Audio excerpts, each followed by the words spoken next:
Hello po, Tita Darlene. Hello po, Tita Darlene. Thank you so much po. Hello, it's me, Darlene Vlog.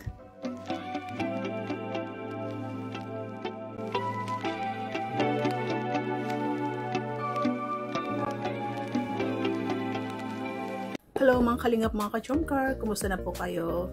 Kung napapansin nyo is parang hindi tayo masyado naka-upload dahil may sakit po tayo. Noong Tuesday ng gabi, na-aksidente tayo na nabuhusan ng mainit na tubig ang aking tita. Pabinti kasi nga, yun nga, nagpatimpla ng kape. Dahil sa pagka-careless na tamaan ko ng kamay, natumba at siyempre, yun, punutin ng paso. Buti na agapan ng iba, pero sa bintihita ko talaga is marami ang paso. Then tinitiis ko yun Wednesday, nag-upload pa rin ako, tinitiis ko na parang walang sakit, nag-live ako pero okay pa rin, no? Nagkaraba rin ako ng Thursday, parang okay pa rin, tinis-tiis.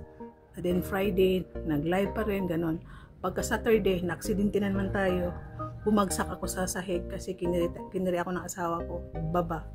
Kasi pupunta kami sa church, 60 plus na siya, 63. Tayo is, kahit 50 plus na tayo is, mabigat na dahil tumaba tayo. So yun, parang yung paa niya is na, parang nag-ex kasi mahina na.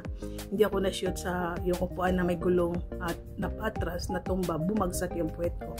Kaya sinasabi ko ito, baka mapansin nyo na parang nasisira ang mukha natin kasi masakit. Nakahiga ako buong araw ng Sabado, din kahapon. So, pag bumabangon ako, pinipilit ko.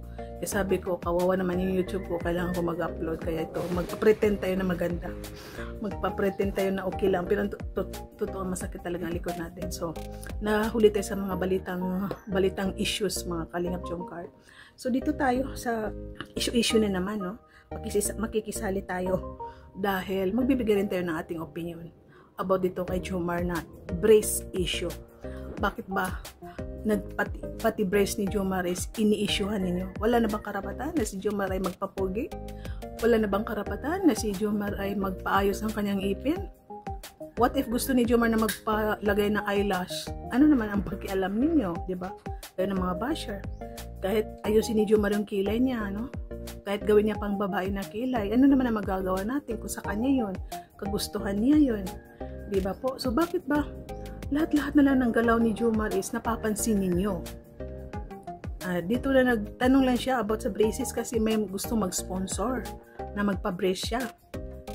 Pero sa comment section, nagsilabasan ang mga iwan kung aliporis ba to or mga supporters biglang nag-bash lang ng sandali o talaga bang mga basher at biglang dumating at bash si Jomar. Kaya yun ang live ni Jomar is nahinto, hindi na natuloy dahil yung nagsipasukan itong mga anay dahil daw sa brace, baka daw couple brace dahil si Jo ay naka-brace. Ano ba? Bakit ay nyo tantanan si Jomar?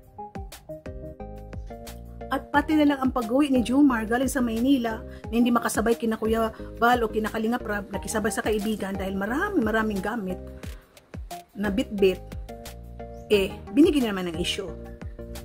Hindi nyo ba alam yon na itong mga supporters na meet nila si Jomar sa Maynila, so marami silang padala para kay Carla, para sa kanya po. So ngayon, dahil marami siyang gamit, marami siyang karga, nahiya naman siya na sasakay doon na puno. Kasi siyempre itong mga nakasakay doon is marami rin dala galing sa Maynila. At nakisakay sa kaibigan, binigyan nyo naman ng issue. Dahil kisyo na late, kung ganon. Kisyo baka hindi umuwi sa naga, sa diet, baka umuwi sa naga. Bakit lahat na lang is bibigyan nyo ng issue? Bakit ayaw nyo bigyan ng break si Jomar na yung may freedom of choice siya? Kung kailan uuwi, kailan siya magla-live, kailan siya magpapakita, kailan siya mag-upload, kailan siya kung gusto ba niya magpa-brace, gusto ba niya magpatangos ng ilong, gusto ba niya magpapalit ng kung ano dyan sa katawan niya, sa mukha niya. Ano ba? Wala ba siyang karapatan? Naayusin, pagwapuhin kung ano gusto niya sa sarili niya? Bakit lagi na lang ninyo binigbigyan ng issue ito? Namumuhay ba kayo sa kadahilan ng dahilan ng lahat-lahat na lang nakikita ninyo?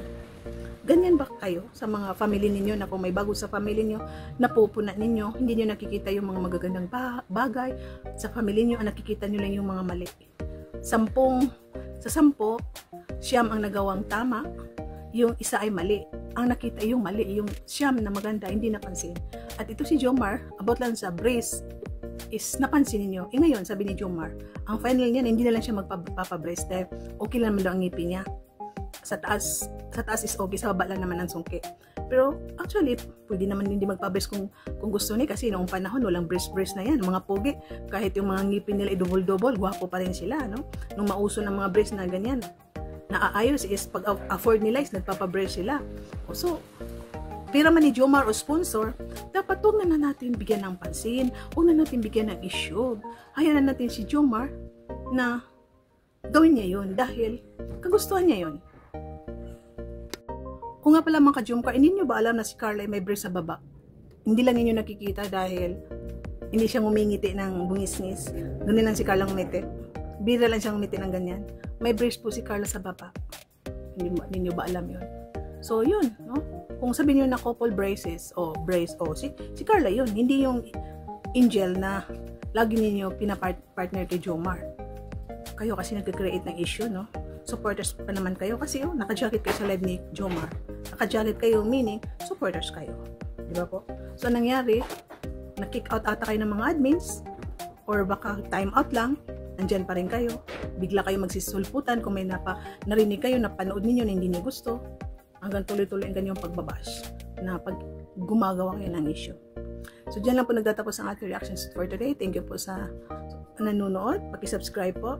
Don't skip ads po, hit the notification at siyempre shoutout kay Kuya Val at Ina Vlogs, Kalinga Brab, lahat ng kasama natin sa Team Kalinga, charity vloggers, mga reactors, mga ambassador, deputy, supporters, sponsors, at mga silent viewers, mga tuners. Thank you po and see you in my next reaction video.